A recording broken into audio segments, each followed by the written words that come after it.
Recording, please. Okay, well, welcome back to session 4 of the 2022 PhysiCell Virtual Workshop and Hackathon. This is session 4, where we're going to start introducing some complete examples of the intermediate modeling workflow. This talk is going to be led by two wonderful modelers in our lab. Heber Rocha is a postdoctoral student in the lab with fantastic expertise in modeling cancer hypoxia with agent-based models, with a background in HPC and uncertainty quantification and wonderful work in data simulation. And John Metzcar is a graduate student who's done ECM modeling, among other things, and also has great expertise in complex systems. So Heber and John, please take it away. And we're really excited to have you lead this today. Thank you, Paul, for that nice introduction. John and I will present today the interactive building process of the two complete modular examples. First of all, just remarking, all this material of that section and then other ones is available in the workshop repository on the GitHub. In this section, we show how develop a model in PhysiCell using intermediate modeling workflow. In other words, we develop together models with a certain dynamic complexity, but without touching in any C++ code, by just changing in the config file, XML files. So basically, as a goals of that session, we have two main goals here. The first one is just showing the intermediate modeling toolkit. We have actually is a toolkit with just one tool. It's actually we're using just a PhysiCell model builder. I'll explain a little bit the tabs and the workflow with working with that task.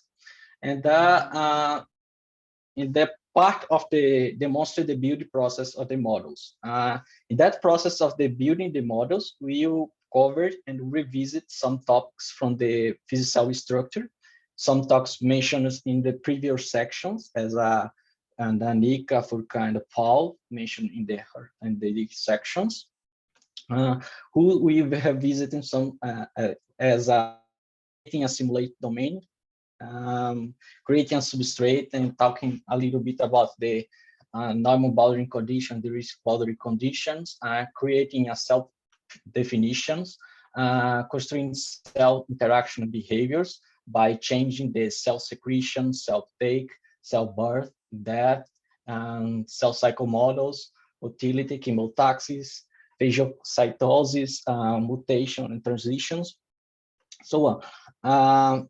So first of all, let's show you the tool we are using here for editing our config files, the XML files.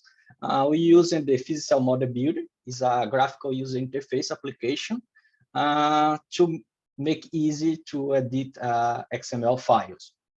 So in that amazing tool developed by Randy and the others, we have 4 tabs. The config basics tab, there is some options for changing and define the domain size, simulation duration, data output. For the microenvironment tab, definition of the how we could define the substrate and diffusion coefficients and the boundary conditions. Cell types, who is the main one we working more here, is how define the cell types, includes the base phenotypes, could define the behaviors in the dynamics.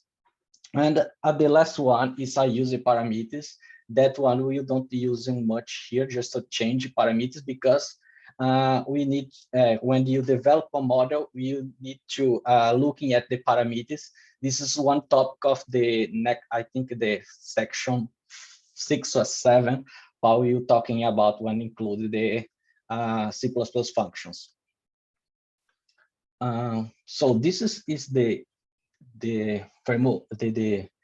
interface of that PhysiCell model builder. So let's start by setting up our workflow by open the terminal. Let me open here my terminal. Yeah, let's go into the PhysiCell folder in my computer. Is that folder is by documents and the GitHub and the PhysiCell folder. Type CD, and I am assuming here you have all clean up your PhysiCell folder. If not, you can do a make clean. Make clean. After that, make that data clean up, and after make reset, just for make sure you don't have any mount another project. So here we mount make template as a base for our models. Give a make template for compiling the PhysiCell for that space for mounting that project, and after that we can give and make. My Windows is a little bit slower, so taking some time for him. Okay, now I use now just that command for give a make with more threads for see if a little bit faster. Give a make. Okay. So we already have make and generate that project executable in the PhysiCell folder. So let's go and open another terminal.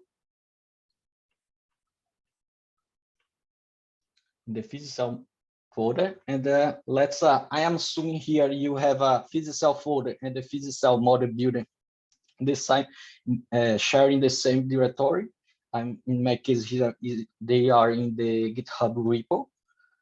So let's go into executing Python. Mine here is py give a --dash. Just quickly announcement.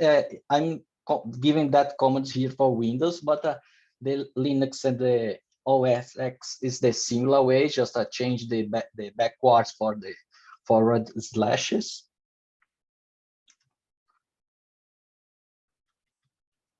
Let's go into the right folder, Builder, and the bin folder, and PMP file. Yeah. Press open. So there you go. We have then our PhysiCell model builder. After we open our PhysiCell model builder, we could starting to explain what we want to see in the first example, what behavior we want to model in here. So in the first example, we will try to explore it a Bacterium Model. That example we will modeling the bacterial growth and the innate immune system interaction. We will define for that the bacterium with certain survival conditions. We will model the quorum sensing of that bacteria by considering the releasing and quorum factor, and that quorum factor auto-induces the bacterium to the motility. So this represents the cells, the bacteria releasing the quorum factor, and the bacteria have a motility and migration for that chemical concentration. So as mentioned in the previous session, as this represents some kind of the more auto generation of the stimulus. And in the sense of the innate immune response, we will consider here two cells for modeling that innate immune response. It's a macrophages and the neutrophils. And for the macrophages, you attack to the bacteria through that chemical secretion for the quorum factor, and we use phagocytosis dead cells when the bacteria is going to death. And that macrophages are you secreting as well the pro-inflammatory factor. For example, here we will consider that pro-inflammatory factor as interleukin-6. That interleukin-6 are released by the macrophages, promote the chemotaxis for the neutrophils for that pro-inflammatory responses. And that neutrophils are phagocytose the live bacteria. So basically, that is the overview of the model. So let's start building interactively by setting the domain. We'll setting the domain by going to the tab of the config basics for the PhysiCell model builder. Here we go into the config basics tab. Going to choose the domain settings. This is the default of the PhysiCell in micrometer. Let's leave here that domain who is have a 1 square domain of the 1 millimeter of length. Let's check the virtual walls to apply a forces for keeping the cells inside of the domain. Choose the time settings for the duration as 1 day. Let's change here for 100 or 1040, 440. And change a little bit just the thread here, the number of the thread they increase for the 8 just for simulate faster.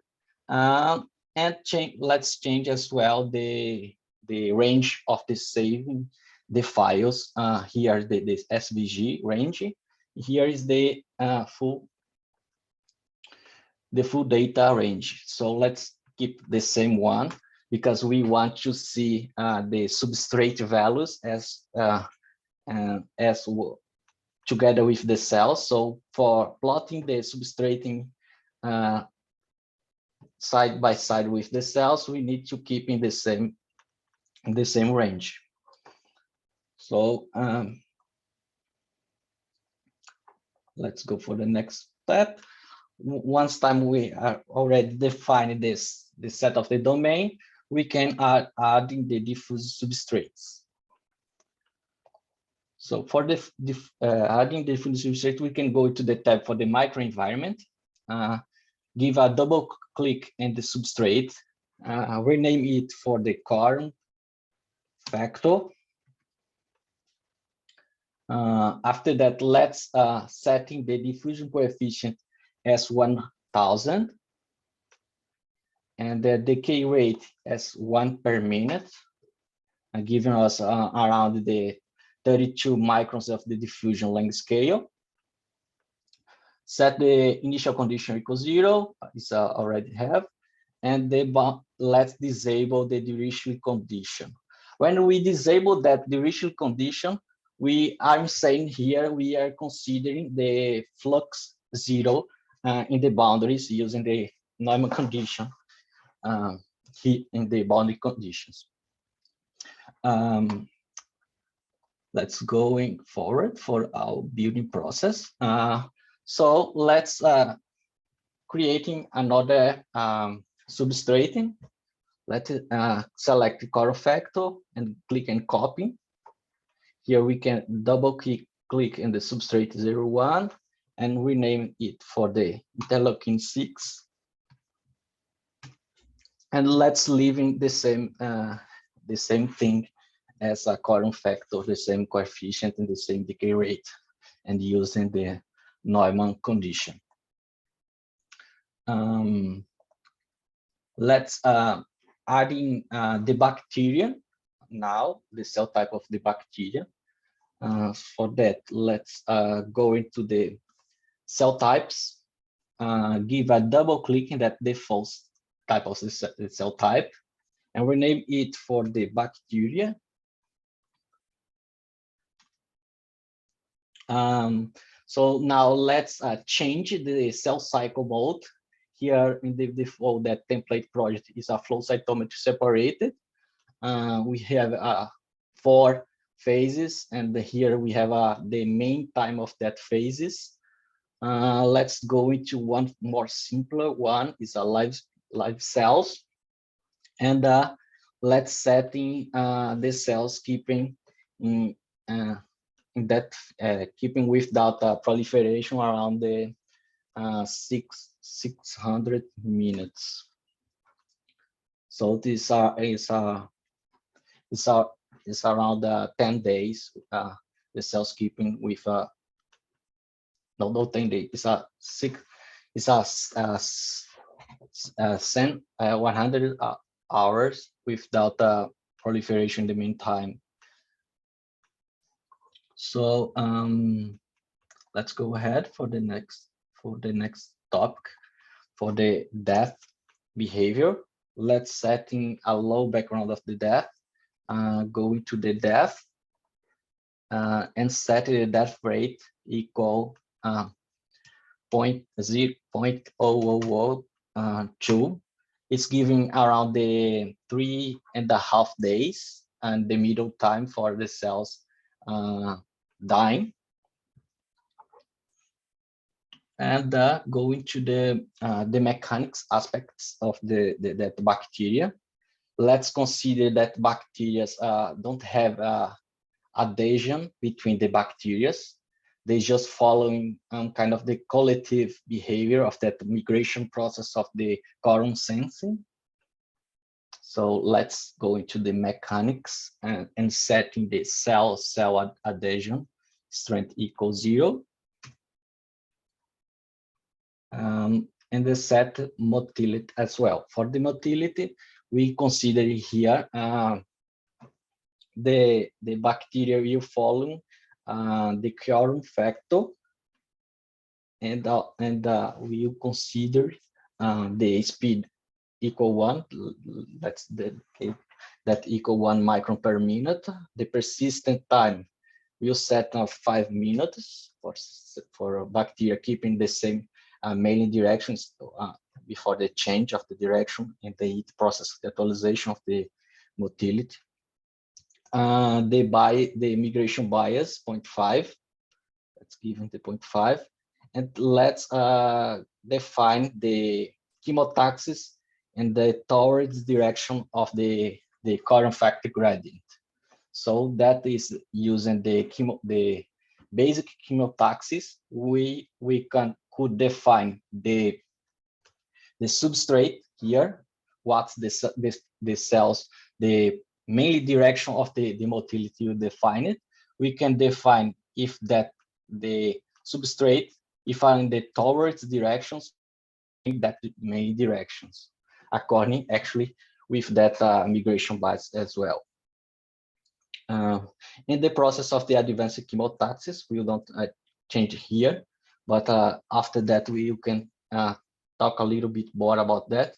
That advanced chemotaxis will be a linear combination of the substrates, and we can give the sensibility as a coefficient of that linear combination, and that we could consider and the towards directions for coefficients greater than 0, and against with coefficients less than 0.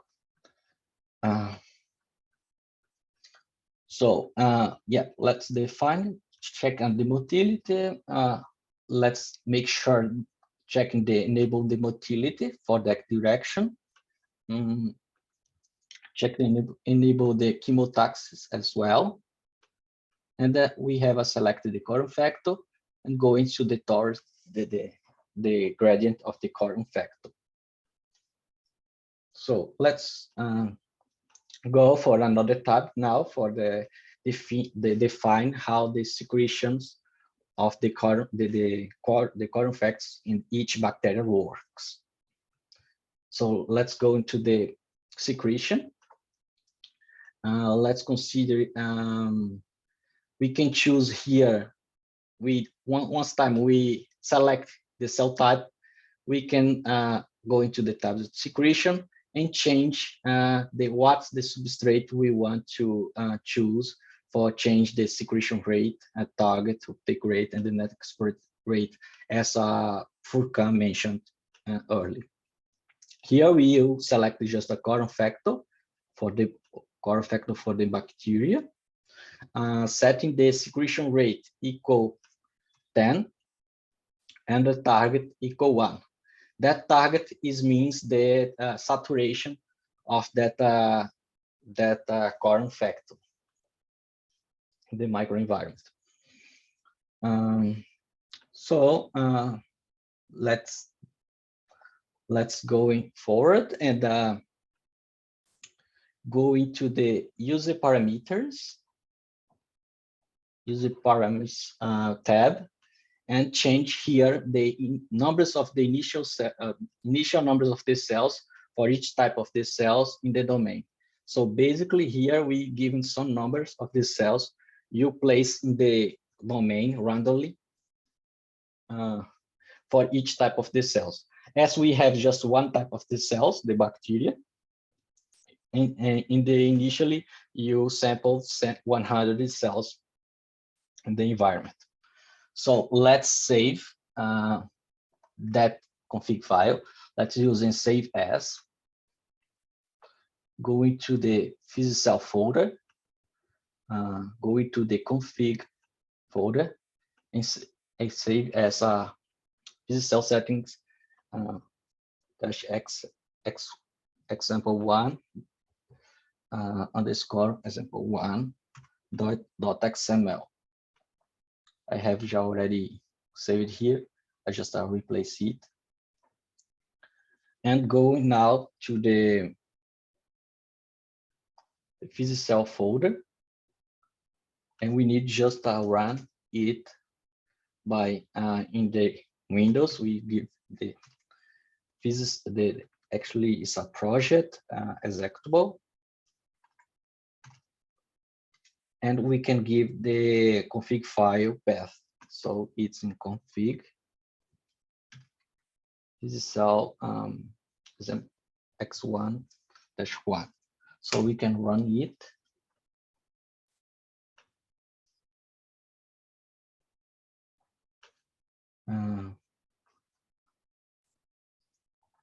See, my Windows is very slow. So basically, in the output we have here. Let's see if I can run here. Yeah, it's running now. So this is basically the last frame of the output after 1 day of the simulation. We have this kind of the patterns. I'm just waiting to run, and after that we will see interactively the results using that Python script and the beta folder. Let me see. Yeah, I think we can go there. Let me just open another terminal to see.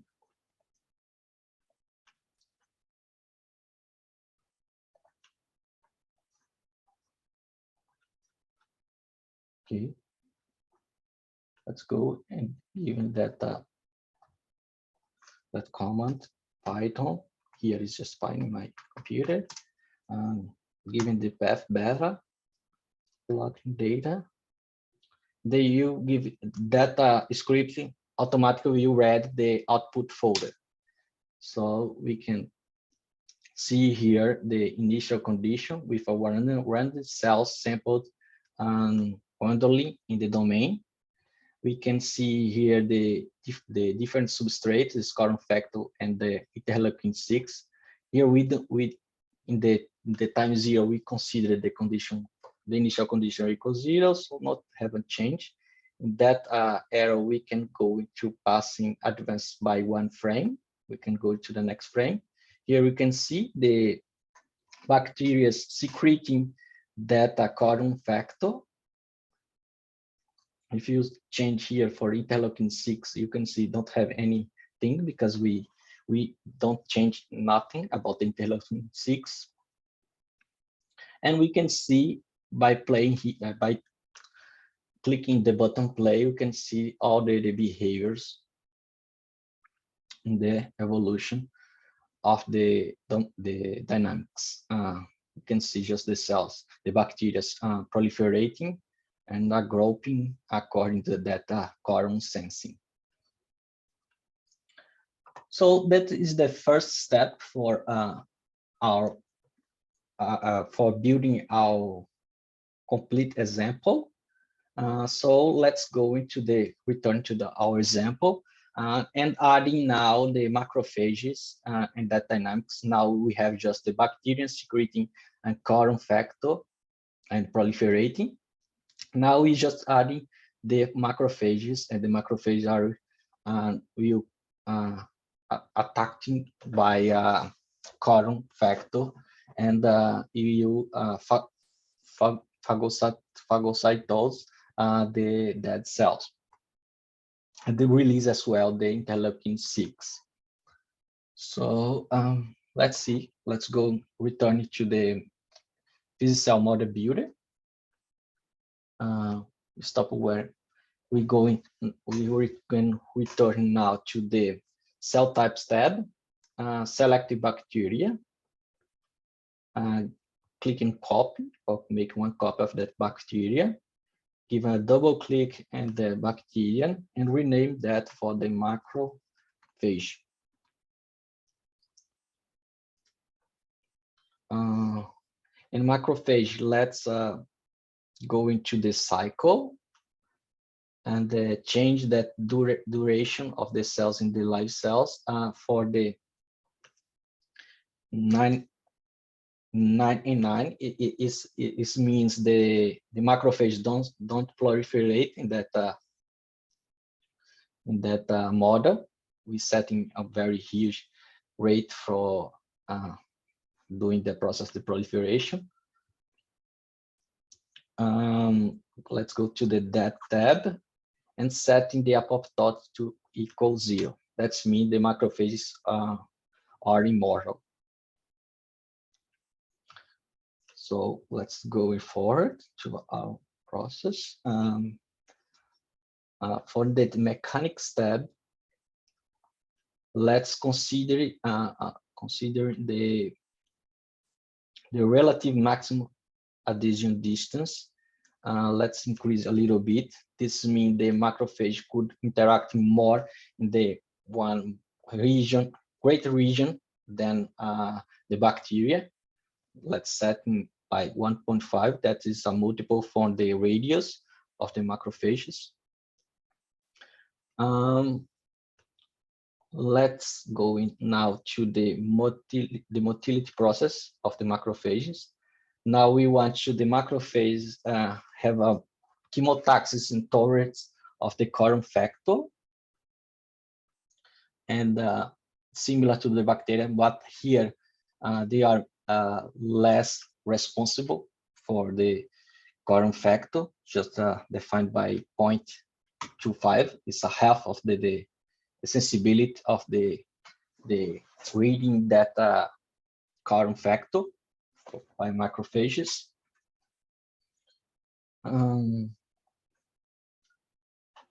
And let's go now to define how the interleukin-6 works for the secretion in the macrophages. So for the quorum factor, the macrophage not make sense. The macrophage releasing the quorum factor. Let's set to 0. So, and for interleukin, for the pro-inflammatory factor, let's see. Let's consider the macrophages releasing 10 per minute, and the target. It's very important. You need to change the target, because if you change here, you don't have a target equals 0. In that partial differential equation, when you see there, you have the saturation minus the density. You never change of the concentration at all in the microenvironment if you don't change the target. So let's define the saturation equal 1. Let's go now for the process for defining the process of the phagocytosis. For that, we go into the Interactions tab. Here we have that dead phagocytosis rate, who means the rate of that macrophages engulf dead cells. Let's see, let's define equal 0.1 per minute, that rate. And we can go for now, we have all the dynamics of the macrophages. Let's save that config file as example 1 and -2 .xml.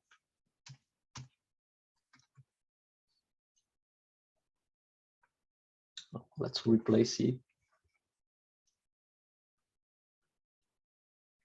Let me see, where is my PhysiCell? If I already, it's not finished yet. Oh, okay.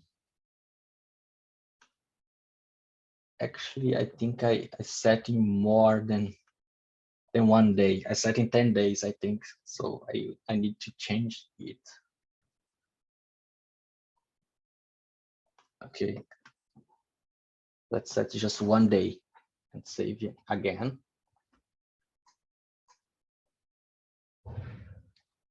Let's go to 2. Let's cancel that one.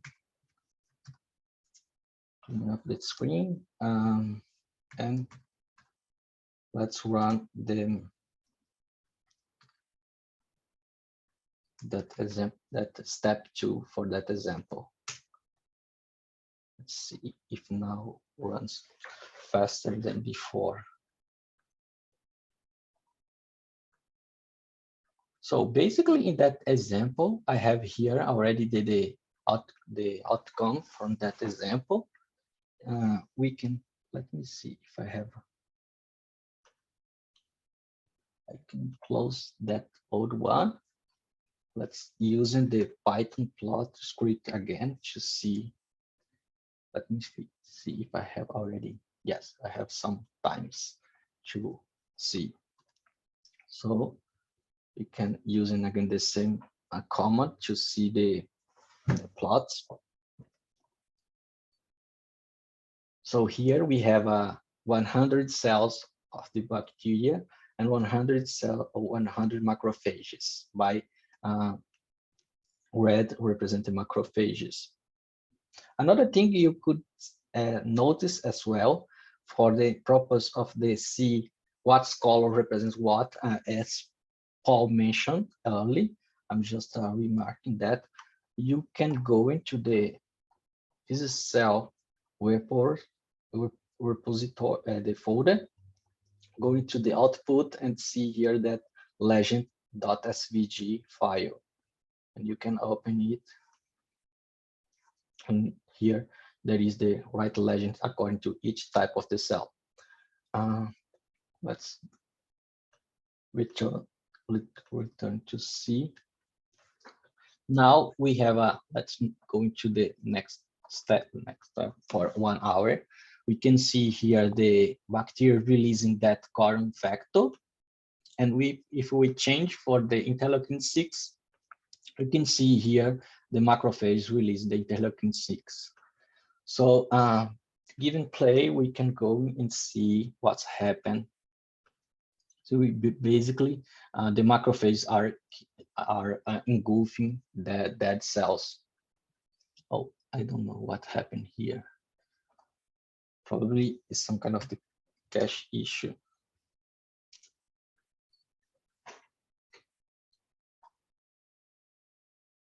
Let me close and try again. Yeah, so basically that bacteria is in what? If I may, it's getting to your old simulation data, Heber. Yeah. Oh, yeah, because it's 10 days, right? Okay. Yeah. Thank you, John. So let's clean up all this stuff. Just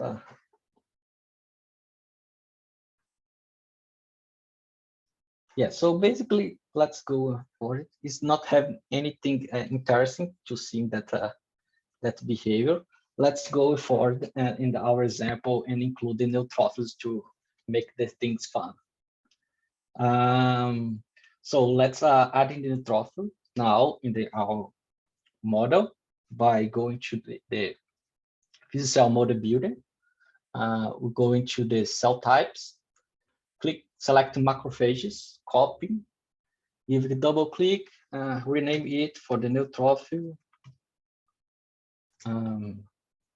Let's see, go into the Motility tab and change the migration bias for 0.5.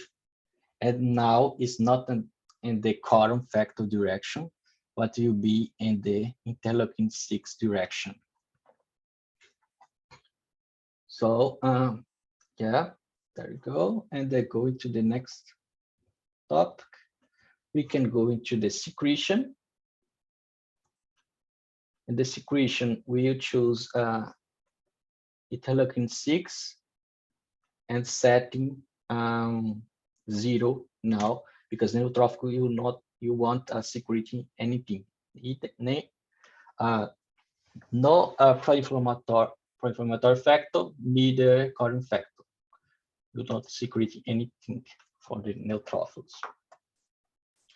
For the interaction aspects, we will setting the phagocytosis for the neutrophils. We consider here the neutrophils engulfing the live bacteria. So we go into the interaction tab. Let's setting the dead phagocytosis rate equals 0. And setting here live phagocytosis rate for the bacteria is equal 0.05. So if you want, for example, the cells phagocytosis, another type of the cells, we can go in here. Even could be a cannibal neutrophils if you want. So let's set bacterium equal 0.05. Let's go to see what's the next step. Is we can save now that step as example 1-3.xml. Let's name it, and let's go into the terminal again and run now that step 3. Hopefully now works, right?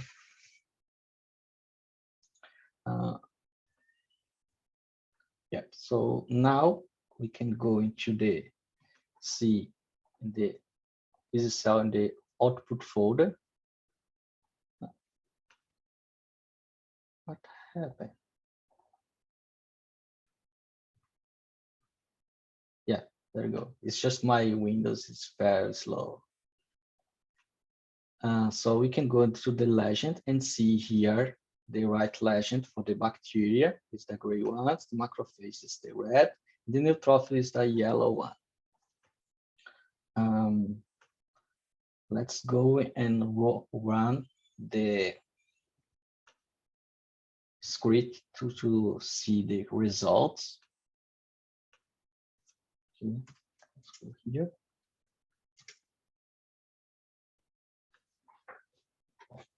Here we have now 100 cells for each type. We just added one frame and see here the differences.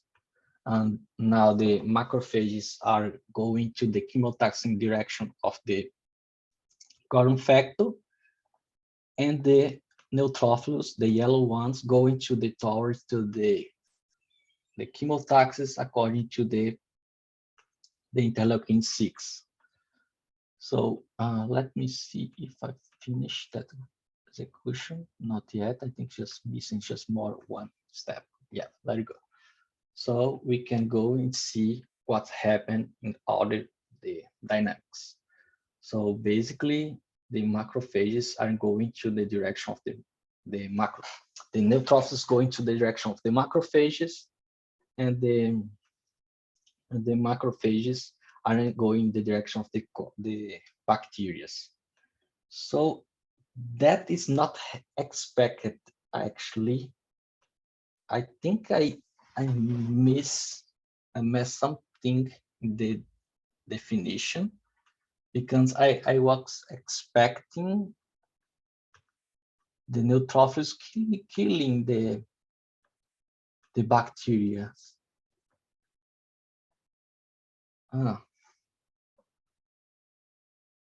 I missed something. Choose the bacterium. Yeah. When that thing happened, is better. We go into the config file and open the XML to see if it's according what we define in our. Let's see. We can go into the bacteria type. Probably is not problem. Probably is in the neutrophils. We can go into the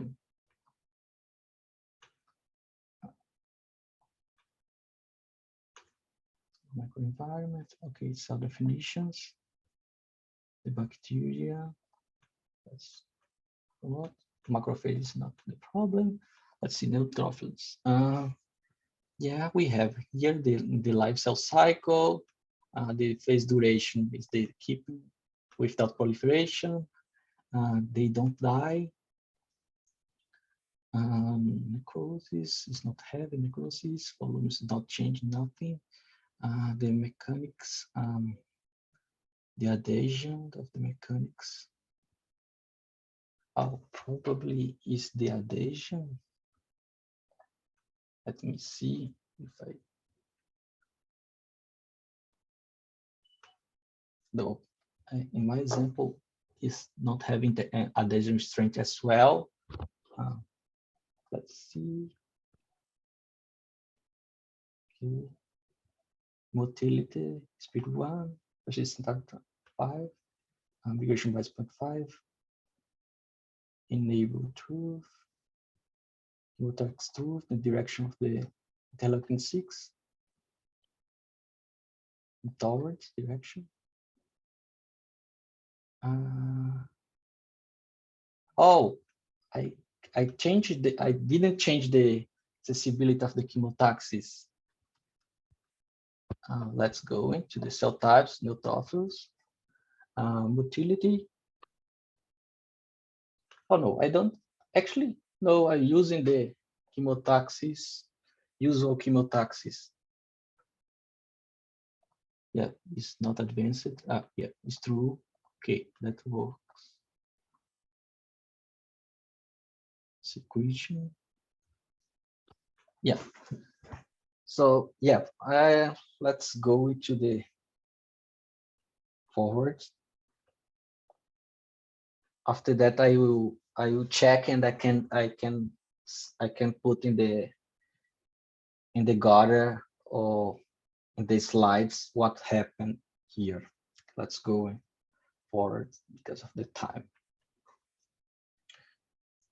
So so it's supposed to, in that example, occurs that neutrophils going and engulfing the bacteria and the eliminate of the bacteria of the microenvironment. So I will check what happened. Paul, do you have something? I don't think so. Heber, are you having still troubles with the example, or? Yeah, actually, the outcome is not expected. So I don't know. I thought I reproduce sometimes and they're giving all the same results, but now it's not given. So I will check after and they see. Yeah, that might be the thing to do. Sometimes it's just like you can look at a value 15 times and somehow just not see it, you know what I mean? And like it takes a fresh set of eyes. Can you put your model Builder Gui to the front, please? Sure. The actual live window. And so can you first click on neutrophils? Okay, and then go to the interaction tab, please. Okay, and you have a live phagocytosis rate of 0.05. Yeah. Okay, and is there motility turned on? Can you go to motility? You have motility turned on, going towards IL-6. Okay, and then macrophages. Let's look at them, please. So they have motility turned on, going towards quorum factor. Okay, and let's click on their secretion and make sure they truly are secreting that IL-6. So you have IL-6, secretion rate 10, target 1. Okay. And then let's look at neutrophils and secretion, please. Okay, their secretion is 0. That's good. Yeah, the quorum factor as well. Okay. And, let's just, can you click on can you run it again and just, maybe just hit make and run one more time and just see what it's doing? But I know we don't want to eat too much into John's time, so we want to be careful. Yeah. To ask the obvious, you did save as, right? Oh, that's a good point. Did you save in the dialogue? Go back to the model GUI, please, the model builder. Go to file and make sure you actually hit save, that that those changes actually happened. Yes, I using save as actually. Okay. And go into that 3.1. Okay, and then go back to so make sure you actually do save it, and then and then go back to your terminal window, please. Well, the other one, I think that one's one associated with your. Okay, hit up arrow to run it again, and you're passing it the correct config file. Yeah, that one. Okay, just try that again. Let's see what it does.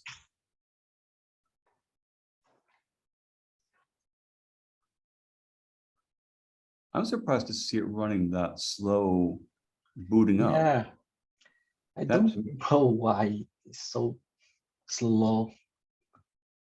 That's really, really strange. I've never seen it do that. Yeah, I suggest we come back to, oh, now it's running. Okay. You know what? There are some weird things in Windows. When you Control C, or if a program crashes, sometimes Windows will blacklist an executable and thinking that it might be buggy or something, and run it in some kind of slow debug mode. That can happen. Sometimes you have to do a registry hack to get it out of its trouble, its crap list. That may or may not have happened here, because I've noticed you can take the same code and rename the executable, and all of a sudden it runs faster. Not very often, but sometimes you notice weird things like that. But I don't know, it's running. Can you go to the visualization, see what it's doing now? Let's go. Or just look at the output. Just look at one of the newer outputs. 343, that sounds about, wait, 343 is a long time ago. I think that 343 would have been 10 minutes ago. These don't look like new output. Is that one? Oh, it's not happening. Huh. That's really strange. And these are new now, it looks like. Yeah. Yeah, let's do number 24. Yeah. I will check that just forward with John part. So yeah. Let's debug this offline and come back to it. It's strange. It should have worked. Last time I just linked this, I accidentally had my neutrophils eating neutrophils, and that's why nothing happened. So it's very easy to misselect something, but yeah. So another thing I will do, but I don't have time now, is a testing hypothesis change that neutrophils chemotaxis and testing. But I put here how do that, and you can do it as exercise. You can use in the advanced chemotaxis and combine the quorum factor and the interleukin-6 for the chemotaxis of the neutrophils. And one suggestion we using the against direction of the quorum factor and go into the direction using by 0.5 extensibility for the quorum factor and 0.5 for the interleukin-6 in the torus directions. So basically, they don't eating the bacteria in that example. And when we change if we change for using the neutrophils going to that sensibility positive in the quorum factor and negative in the interleukin-6, we have some kind of the elimination. So something fun happen as well. For example, that region has some bacteria, and the macrophages surround that bacteria less as like protecting the bacteria because the neutrophils going to against the direction of the interleukin-6.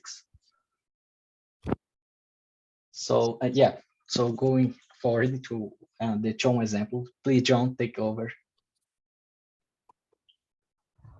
Let me stop in my screen. Make sure I'm in the right spot. Great.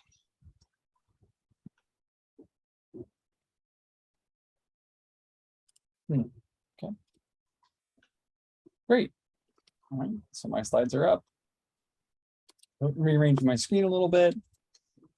All right, so we'll get started with the second one, and we'll see a little bit of some of the same concepts and some new ones here. We'll be overall following the same kind of iterative design and building of a model, and it's a different model. So the first thing we're going to do is we're going to reset for example 2.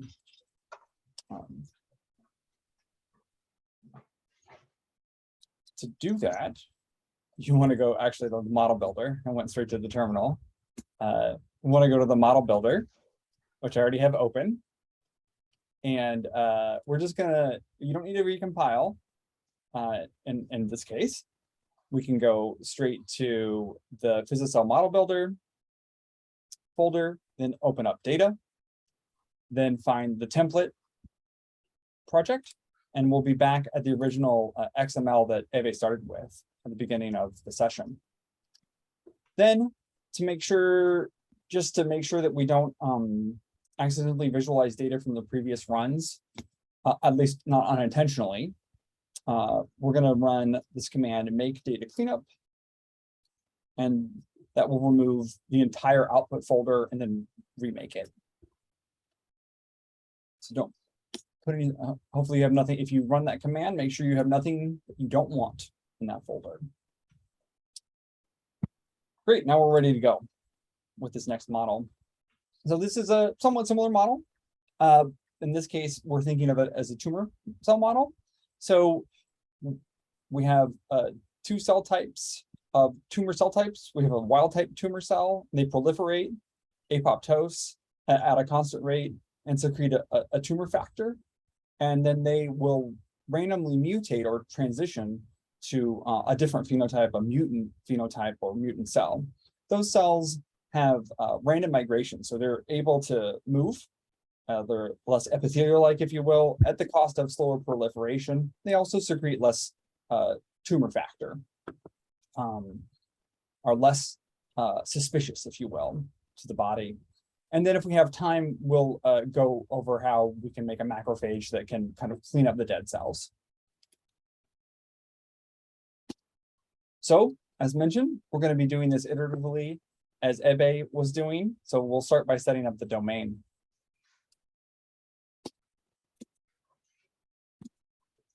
So here I've got my model builder pulled up. And of course, if there are questions, I have the chat open. I just see that there's a bunch of new messages. And if there are questions, please let me know, anyone who's monitoring the chat, and I'll try to keep my eye on it as best I can. And I'll pause as well. So let's get to it. So in this case, we're going to modify the domain size slightly. We're going to make it an 800 by 800. So in our case, that means we need Xmin to run from -400 to 400. And then we're going to be only doing 2D. So I'm setting X and Y only.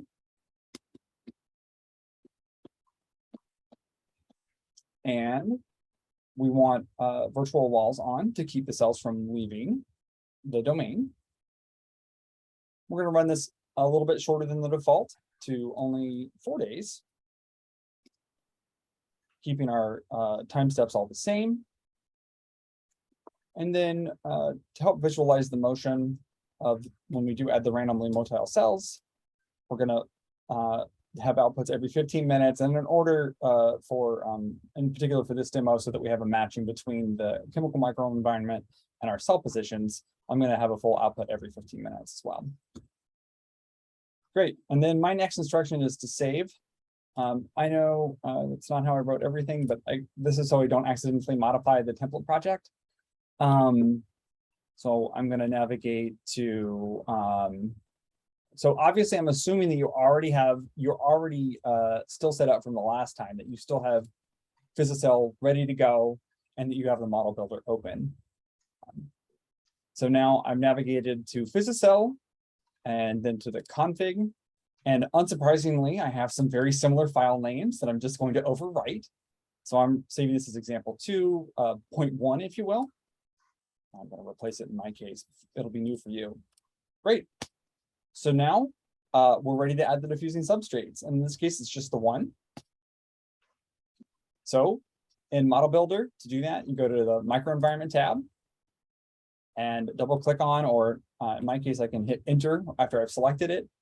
And I'll get a string field that I can type in directly. So I'm going to rename this oxygen. No, yes, I am. We actually have two diffusing substrates. Pardon me, one's not represented on that diagram. In this case, we're gonna change the decay rate.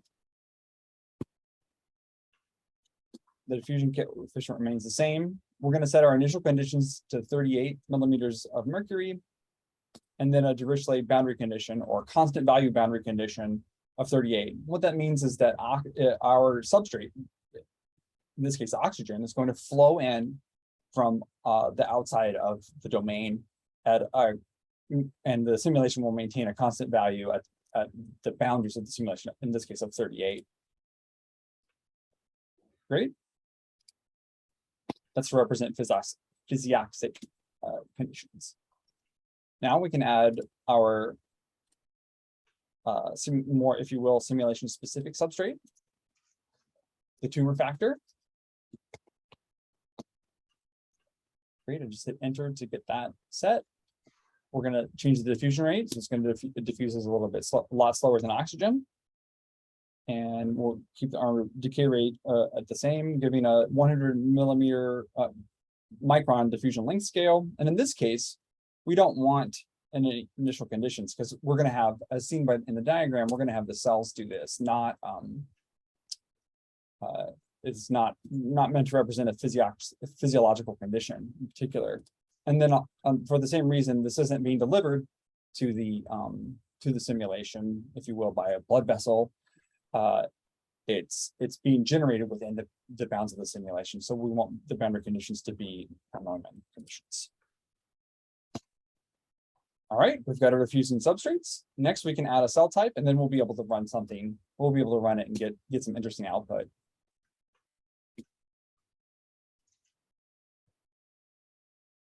So next up, go to the cell tab, and we'll double click on default or just enter into the field, and it's going to be renamed WT for wild type. So wild type tumor cell. Hit enter, and that'll get the model builder to make those changes. In this case, we're going to be using what happens to be the default cell cycle for model builder, the flow cytometry separated. And so we don't need to actually make any more changes here. Then we'll go into secretion. And this allows us to have the cell interact with the diffusing fields, the substrates that we've already defined. And we want to change this interaction with the oxygen field. We're modeling it as if it needs, I keep wanting to change secretion. It needs oxygen, the tumor cells need oxygen to survive, so they uptake oxygen. And then they will secrete the tumor factor, it's already indicated. So we have to give that a rate. And then as Ebe mentioned, if you set your target to 0, you will end up with it looking as though it's not secreting. So we've got our target set to 1. Great. I think. And here's the next slide shows the tumor factor changes. Great. One last change to via the GUI to the XML and we'll be able to run. We want to start with enough cells that we can, get something interesting pretty quickly. So we're going to start with 25 cells. And now we'll save it. I can just, in my case, I'm going to hit Command S to save it. You could do save as needed, or whatever's appropriate for your operating system. Now I'm ready to run the model. So I'm going to directly copy my run command to my unsurprisingly already waiting terminal window. Great. Now we're running. So what I like to do right away with this output from PhysiCell is one of the first things I do is I just check to make sure that everything is as I expected. So I've got the same domain size as I expected, 800 by 800. I see 2 diffusing substrates, oxygen and tumor factor. These look like what I intended. And then in general, you can check a lot of what you've done and make sure that you've run the simulation. Not only that you've basically done everything you expected and that you're running the simulation that you expected. Not that I've ever accidentally run the wrong simulation, because I would never ever do that. I would never have developed this habit, obviously otherwise. Anyway, we've got a tumor cell, and here is a lot about it. And the main thing that I changed here, I don't know that it's readily available here. We'll get into that a little bit more later. Anyway, maybe I've talked long enough that a lot of my simulation is done. Since I'm running for 4 days, it's not quite done yet, but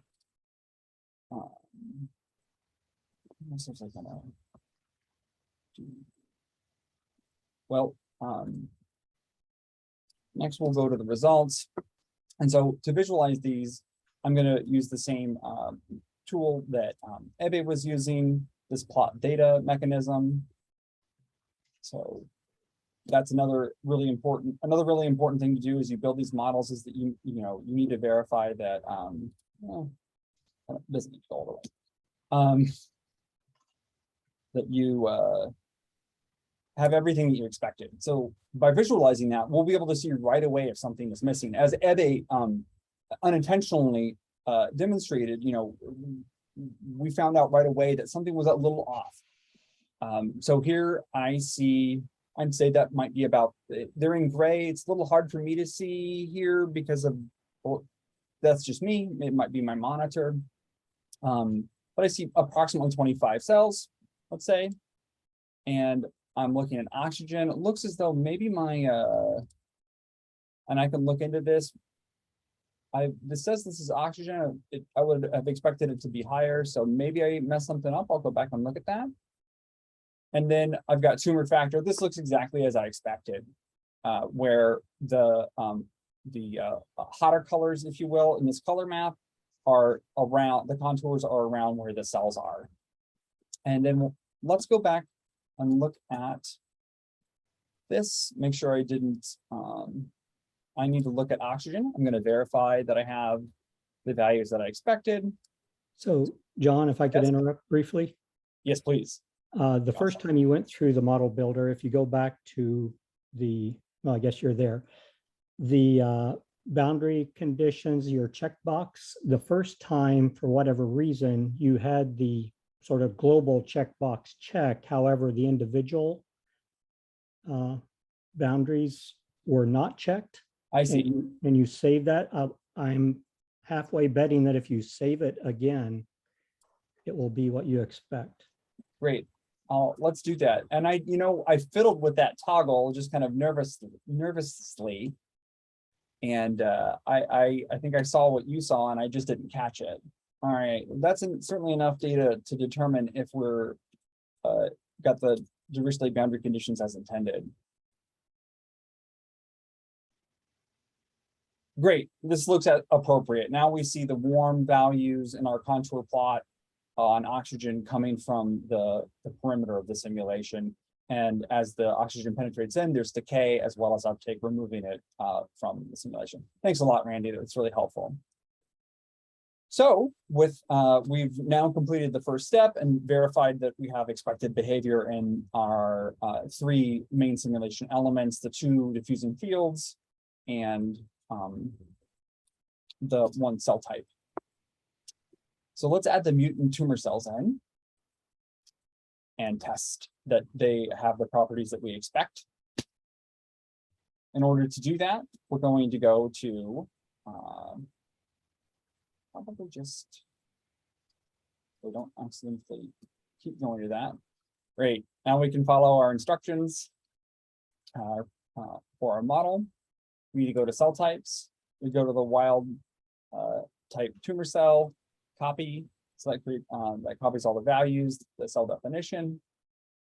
And now I'm gonna rename it to mutant tumor cell.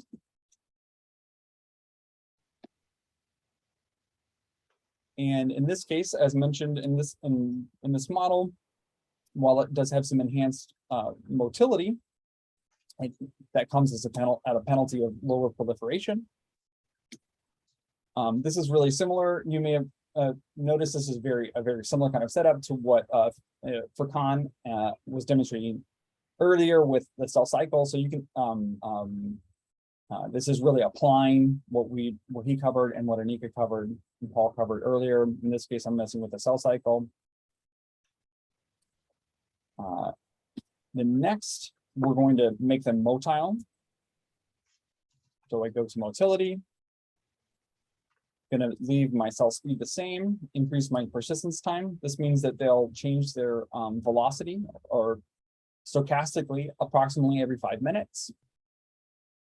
And I'm going to have random motility as opposed to directed motility. So the migration bias won't matter. It's just they'll move at random.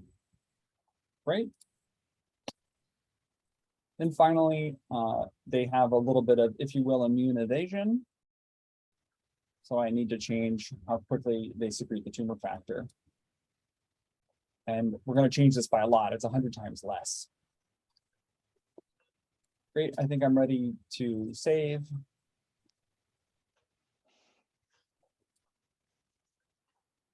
And so now I'm going to navigate back to the location that I'm expecting this to be.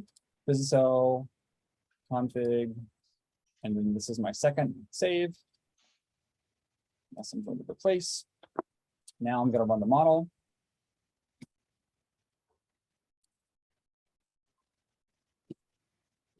I'm not recopying it. I'm just going to change the previous command to 2.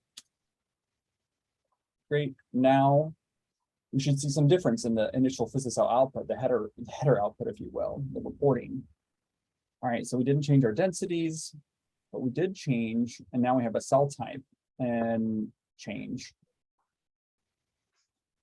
All right, so we see that there is a second one. The mutant cell type is copied directly from the wild type tumor cell.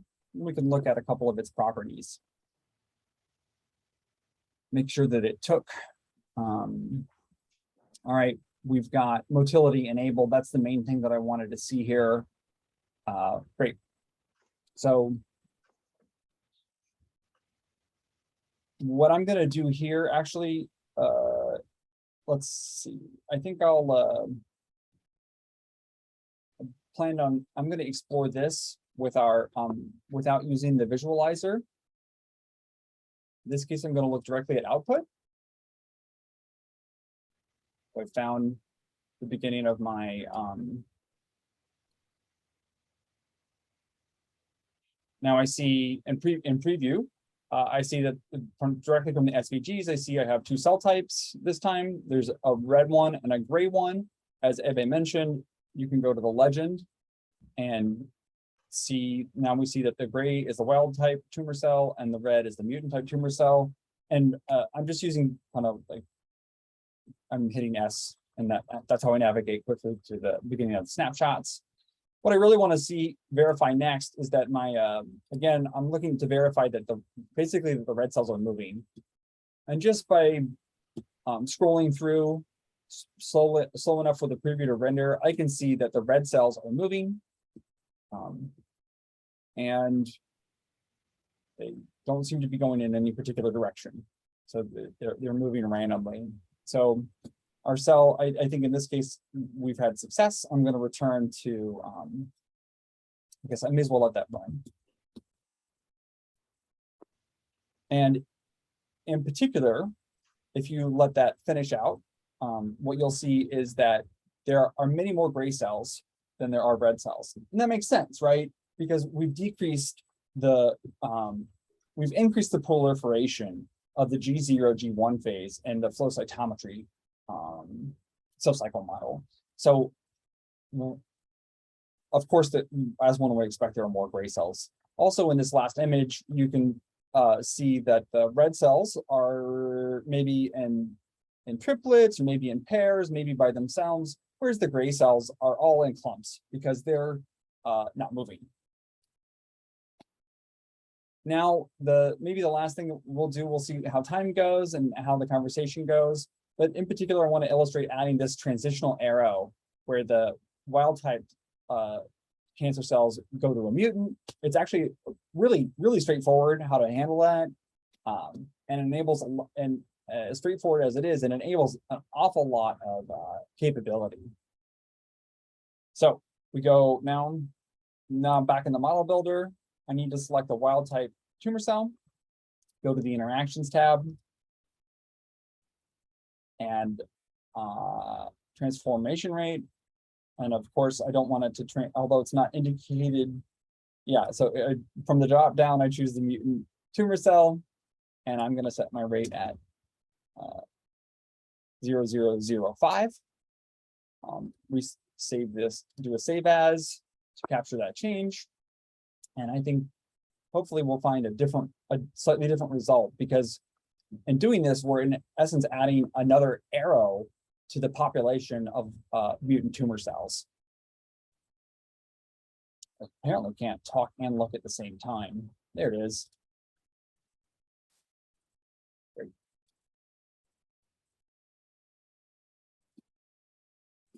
So how's our simulation? Great, it's done as expected. I'm going to clear my output here. And since it's done, I can go all the way to the bottom. And in this simulation, as previously noted, there is stochasticity associated with these simulations. In this replicate, I have results similar to the one that's in the PDF and the slides. There are many more, the gray cells dominate the population. Now let's get this next one running.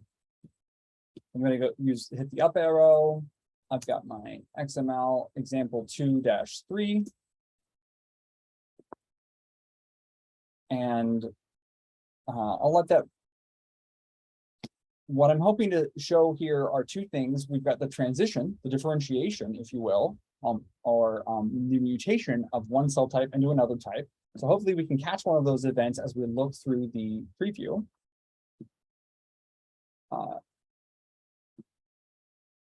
So I'm gonna, and then while that's, and then we'll get to our final result.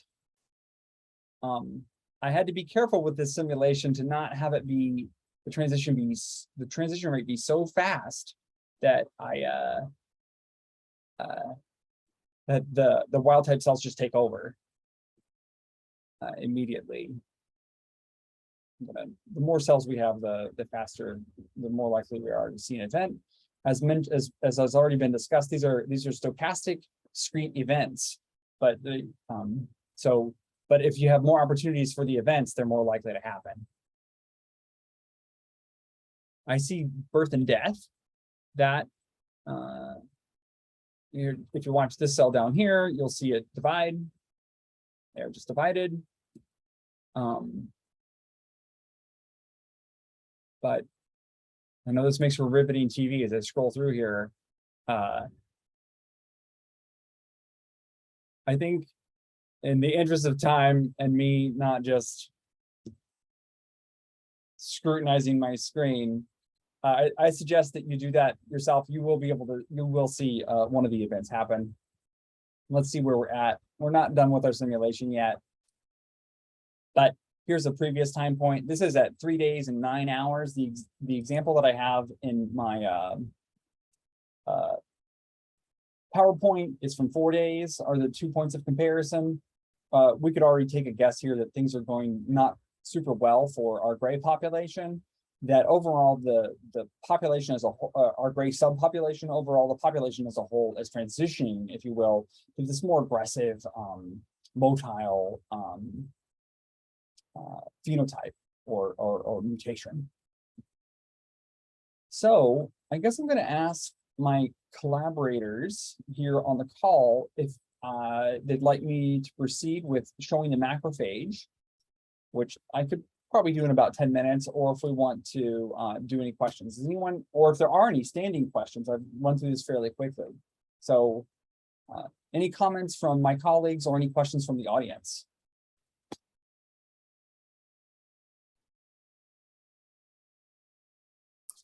So I have a small question, actually. Great.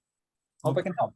So John, so I realized that like in all simulations, of course, for like computational time, because of the computational time issues, initially you see it something like 50 cells, 100 cells. So I'm just curious, for example, let's say like you did like 10,000 here. Like in terms of time, simulation time, like what would you expect like in like what are the orders here? Like if you say, for example, like for every each of the cell, you said like, okay, I'm gonna see the 10,000. Like, should we be expecting like 1 day simulation or I wouldn't expect a 1 day simulation. So that's a great question. Thanks for providing an order of magnitude for me to start with. In this case, no. For 10,000 cells, I really don't have a feel for that. I bet some others on the call do. I've been working with, say, 700 cells. So, an order of magnitude larger than what I just demonstrated. And that simulation runs in 5 minutes. So, Heber? I have some comments. Actually, you can do that kind of the linear relation between the cells and the computational power, because you can change the numbers of the threads, decreasing the numbers of the time execution, and depends of the dynamics as well. Because if you have some kind of the dynamics is consulting the cells a lot of the times and proliferating more, probably you spend more time than simple dynamics. And when you don't have many interaction cells who needs to waiting for responses of the another cells. So depends on the dynamics, and depends on the numbers of the threads as well. Yeah, I would just chime in. It depends on the dimension of the model as well. If you're talking 2D versus 3D, but I would encourage you, Erdi, to simply try it this week and let us know. It obviously depends on your hardware. How many threads do you have? Okay, yeah. So, yeah, that'd be great. Great. What else?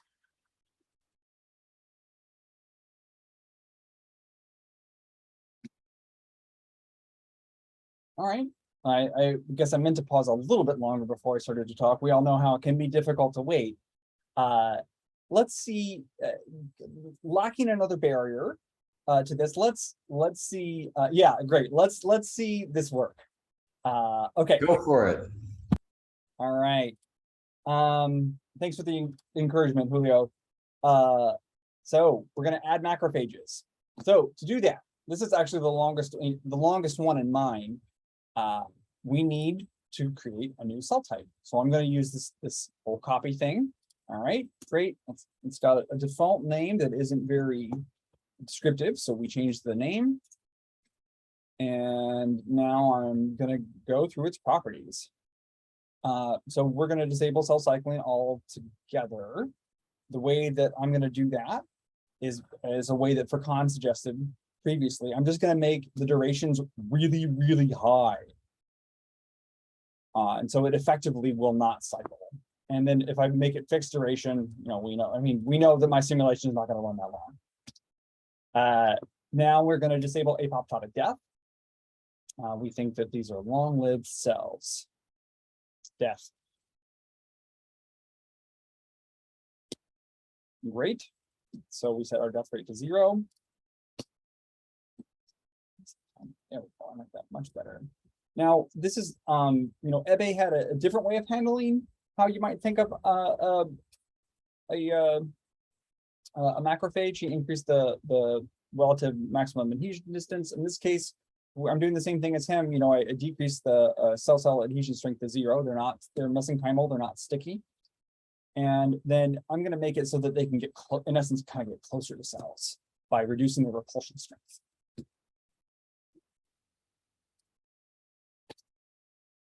And then I'm going to use simple chemotaxis for motility.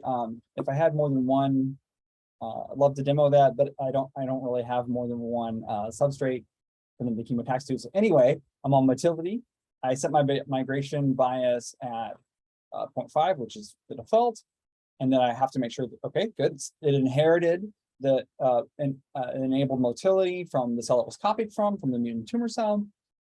And then I'm going to enable chemotaxis. I'm going to chemotax towards non-oxygen, but the tumor factor, the stuff that our cells of interest are secreting. Great. And I've got that all enabled. Now the final, I think this is, no, I think there's one more flourish. We don't want them secreting this chemical, obviously, so we'll set their secretion rate to 0. And then finally, we need them to do something. They don't just follow these cells around. In this case, they're going to clean up the dead cells.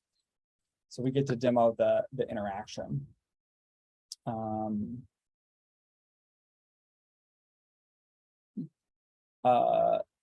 So our dead phagocytosis rate is going to be 1, which means that in essence, if they get close to a dead cell, they'll phagocytose it.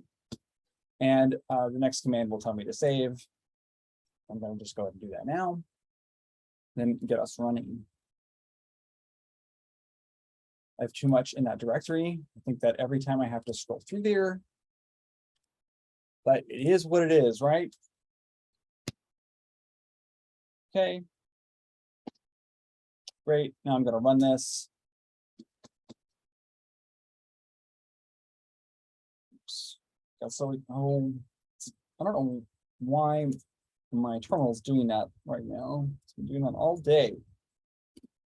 Okay, great. Now we should, as always, verify that we're running the simulation we intend to run. So at a minimum, I can verify that I have a new cell type here. And it has 0 cell adhesion strength. So I've set at least some of the properties that I'm quickly verifying here are set correctly. I've got the correct cell duration. And then the only other thing that I might want to check is that they're not apoptosing. We'll find that out pretty easily since they're not growing, and since they're not proliferating, as the simulation goes on, they'll all die. In essence, they may all die. We won't have very many of them. So, it'll take maybe 30 more seconds for this to run. Next thing that I can verify is that I have some. In this case, I can go to legend. I already know what it's going to look like. It's going to be yellow, and indeed, I do have a field of cells that includes now these yellow macrophages. I could verify that they're moving. And even here, without visualizing the chemical field, I can see that these 2 macrophages are following this wild type tumor cell. And they're not in particular actually following, the red cells. Let's see. Almost done. Done enough, in my opinion. All right, now we'll be able to see the chemotaxis working, I hope, right? What I'm most interested in here is the tumor factor. And now, okay, so again, this is very similar to before, except now we have a contour plot laid on over here. So I've got gray tumor cells that secrete a lot more, 100 times more of the tumor factor than their red colleagues. And the yellow macrophages are very interested in that secretion. So they should be going up the contour gradients there. I just saw it happen immediately. I see this cell, I'll play that backwards. There it retreats down the hill. Here, I almost put it with my finger. Here it advances right up the hill as expected. And if we were to, I'm not going to advance all the way through. I think that would take too long. But what we can do is we'll go to the very last frame that I did create. And what we'll see is that primarily our our yellow cells are clustered around. I can zoom this. So what we see is the expected behavior. We have yellow cells in close conjunction with the gray cells. Even in this field of red cells, the macrophages are attracted to the gray cells. While I don't have the statistics in front of me to say that these yellow cells are non-randomly distributed in this domain, I'm guessing that they are not randomly distributed, but in fact they're co-located in close proximity to the wild type tumor cells. Let's see. This isn't really going to show very well their cleanup efforts. I didn't really tune the simulation to show that, but you should be able to see them phagocytosing the dead cells. So when you get the chance to run this, if you want to look at that closely, I'm sure you'll observe that behavior. Great, and it's now 4:30. I'm going to stop my share, and Julio, I hope you were happy with that, and everyone else. I'm happy to take questions later, and otherwise I'll let Paul close the session. Thanks very much. I'm afraid if we go too long here, that we're going to eat into the next break and be completely exhausted for brainstorming. First, let's just say a wonderful hand of applause to Heber and to John for putting that on. Live modeling is always a little scary. Sometimes, usually it works, sometimes it doesn't. I have a feeling it's just a little tiny thing, and then both the examples will work. So, please do have a look at the source code online at the GitHub webpage and take a look for yourself and try to kind of go through it slow. And I'm sure you'll be wowed by how the models work, because they're really a lot of fun. I gave basically a version of Heber's last week, and I accidentally made my neutrophils eat neutrophils instead and wondered why the bacteria were getting away. So it's really easy to make a very small mistake on these models, especially when you're doing it in front of a live studio audience without the laugh track and everything else. It's very challenging. So thank you very much for you guys. Furkan, go ahead and stop the recording, please.